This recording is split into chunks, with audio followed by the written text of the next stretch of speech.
Gimana hasilnya pemeriksaan hari ini? Alhamdulillah tadi semuanya lancar, berjalan dengan lancar.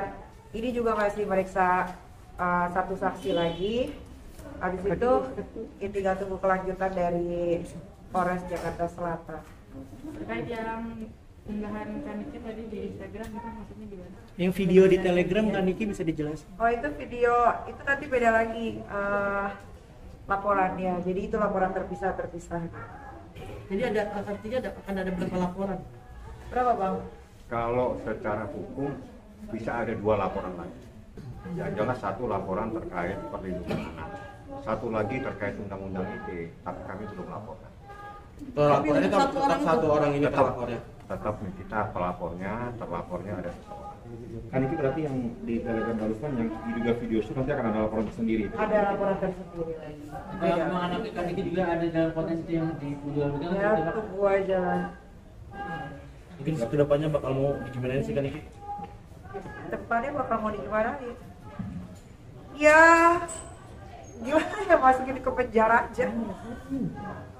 Biar ada efek jerak, biar jadi pelajaran untuk anak-anak muda di luar sana juga. Kalau masih muda ya sesuai sama umurnya aja, lakukan sesuai sama umurnya gitu kan.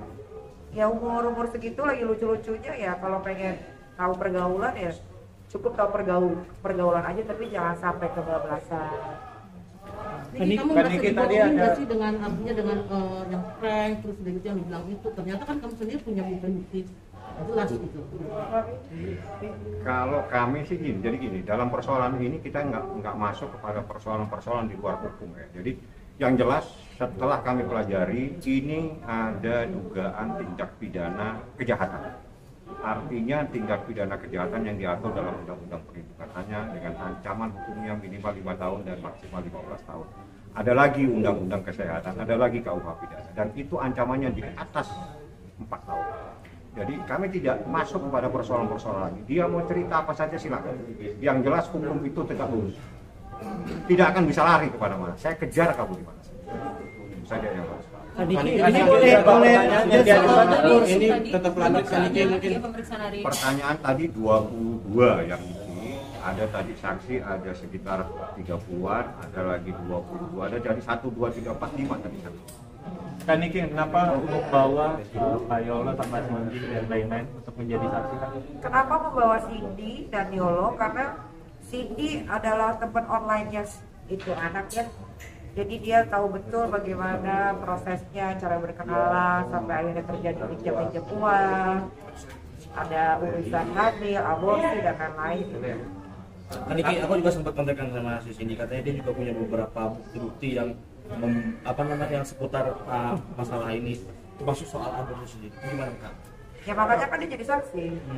Kalau itu sudah disampaikan di dalam proses pemeriksaan dan dengan data-data yang ada. Jadi itu persoalan yang kami laporkan. Jadi saksinya itu adalah saksi-saksi yang tahu persis persoalan. Jadi Cindy yang tahu dan yang lainnya adalah saksi-saksi. Nah, sekarang prosesnya saat ini ada pemeriksaan juga di atas. Jadi ada saksi lagi diperiksa terkait dengan dugaan adanya penganiayaan. Atau mungkin ada sesuatu, nanti dijelaskan. Saya tidak mungkin akan membuka apa yang menjadi materi dalam proses pemeriksaan. Yang jelas nih kita diperiksa 22 pertanyaan, ada 25 pertanyaan, ada 3 saksi dan hari ini 4 nomor 1. Artinya saksi yang dari luar negeri itu adalah Cindy atau seperti apa? Coba tanya sama yang bersangkutan, dia dari mana? Artinya berarti Kaniki sudah mengantongi bukti dengan adanya tuduhan aborsi itu. Kalau itu ya gini, jadi berdasarkan data yang ada kami punya bukti. Bukti itu harus di-cover dengan bukti yang lain. Nah, itu menjadi materi proses pemeriksaan dan unit PPA ahlinya di bidang ini karena ini adalah tindak pidana yang diatur dalam Undang-Undang Perlindungan Anak. Jadi unit PPA yang paling ahli di bidang ini. Bagaimana dalam memproses dugaan terkait tindak pidana ini. Karena gini, apapun yang terjadi ini ada anak di bawah umur dan tunduk pada Undang-Undang Perlindungan Anak. Anak yang di bawah umur menjadi tanggung jawab orang tuanya sehingga orang tuanya punya hak untuk melaporkan. Dan ini pembelajaran buat semua. Jangan takut membuat laporan di kantor polisi untuk melindungi anak sendiri. Begitu nih kan. Dan ini ke depan mungkin akan mendampingi LM lagi secara langsung atas kasus ini kan Iki? Ya pasti kalau diminta ya pasti hadir. Kalau diminta pasti mendampingi.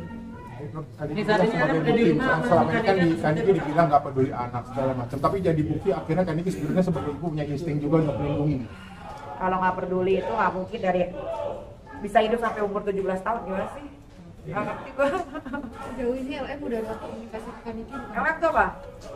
Loli. Oh nggak ada. Nggak usah hubungin lah, nanti aja di sini bentar lagi kan juga dipanggil. Mi, tadi kan terkait pinjaman uang yang sering meminjam uang, mungkin ada laporan kan